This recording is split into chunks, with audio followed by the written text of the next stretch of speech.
I'm rounding up the year by sharing some of the most memorable content for 2025, and today is all about how much carbon Redline SI-1 cleaned out from my engine in a couple of fill-ups. I also shared the improvement I got in terms of fuel consumption. Now let's get this.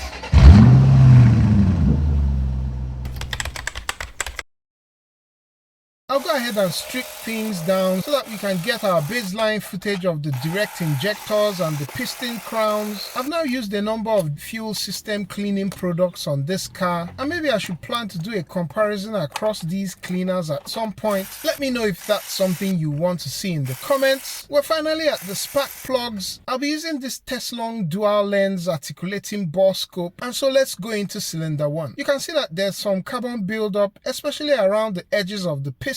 But if you zoom in, you can also see that there's a light coating of carbon in the center area of the piston. I then switch over to the 90-degree lens of the bore scope. The injector nozzle or tip is almost obscured with heavy carbon buildup. There's also a lot of buildup on the entire combustion recess area, except for some of these areas where there's some exposure of bare metal. Moving over to cylinder 2, the center is much better, but again, still some carbon buildup as you go towards the edges of the piston, and it's the same story for the tip of the injector as well as other parts of the combustion chamber. You can just see this build up all across. For cylinder 3, again the center is cleaner, but there's some build up, and the valve relief in this area has quite some deposits. Again, if I articulate the end of the bore scope, you can actually see some of this build up in this outer area. We also find the common theme of build up on the injector tip and the entire combustion area. And finally, we get to cylinder 4, whose piston has considerable build up, especially on the outer areas of the piston. And just like the other cylinders, the injector is caked up with deposits. Let's put things back together, and with my fuel tank almost at empty, open up Redline S1. I dump in the whole product into the tank. I should say that this product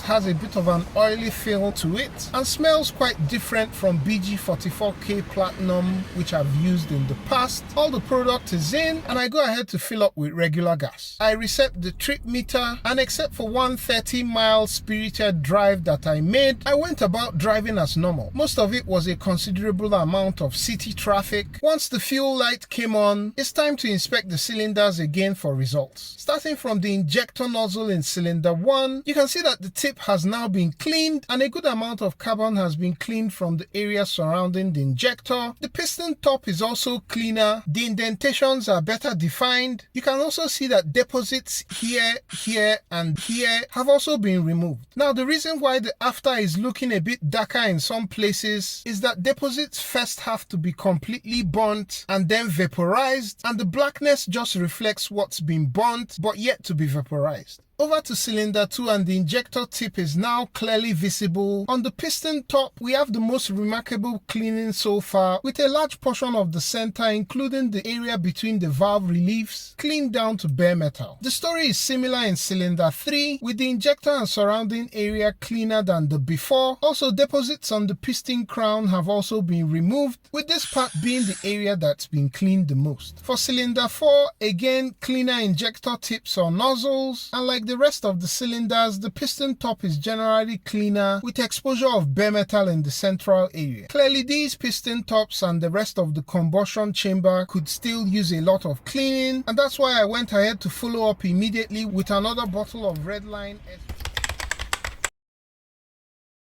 I followed up with the second bottle of Redline S1 to the tank just to see if I could get some additional cleaning in the combustion chamber. And so after a combined total of 650 miles, the fuel light came on for the second time. And let's do the final comparison between the baseline after the first tank and then the second treatment with the product. Because I'm comparing footage across 3 different time points and 4 different combustion chambers, to make it easier to follow, I'll just stick to the observations across one cylinder for all the time points. And so starting with the piston, you can see that most of the cleaning was done after the first fuel tank of Redline S1. Even though not immediately apparent, there was still some additional cleaning that we can observe after the second bottle. Generally, the proportion of the center area that's been cleaned is more after the second treatment. And let's take a closer look. If you look at this area in the one bottle footage, you can make out this secondary layer of carbon. Given this area area a kind of layered appearance with this jagged edge. But after 2 bottles, that layered appearance is now gone, showing that the product continued to clean. You can also better visualize the depression in this area, and this triangle and the inscription A2A, which wasn't as clear after the first bottle, is now much clearer. Moving over to the injector tips, similarly, most of the cleaning was also after the first bottle, but again on close-up examination, you can see that the rim of carbon right around the injector tip is much smaller after the second bottle. There was also more removal of the yellowish varnish on the tip of the injector after the second use, and this other area also has less build-up.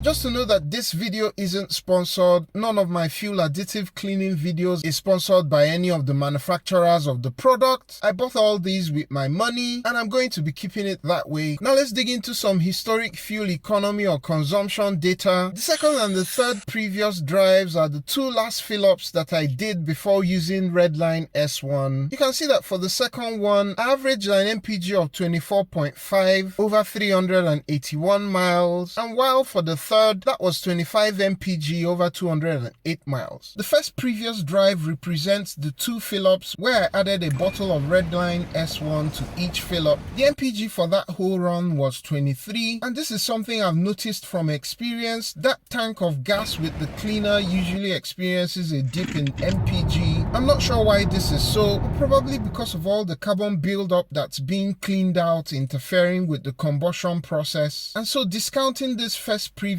drive, let's go ahead and average the 2 fill-ups before using Redline S1, and that gives us an average of 24.75 mpg. Keep this number handy because we're going to be comparing it to the after. The current drive was the recording for the next fill-up immediately after using Redline S1, and by the way, I've done 2 fill-ups since using the product, so do wait for the mpg count from that. The current drive ended up being 25.4 at the end of 338 miles, as you can see on the screen. I'm going to be discounting this record from my final analysis just because there's going to be some leftover Redline S1 in that tank, and so it's the second fill up after using the product that I'm really after. And now for that data point that we've all been waiting for, I now have an average of 27.3 mpg over 226 miles. I can't even remember the last time I had a miles per gallon over 27, considering the mix of city and highway that I usually drive. So considering the before average of 24.75, that's a seeming gain of 2.55 miles per gallon, or an increase of 10% in fuel economy. And with my fuel tank at 17 gallons, that's an additional 43 miles of range. Link to the product will be down below in case you want to check it out. Thank you very much for watching. Wishing you all the best in the new year. Catch you on the next one.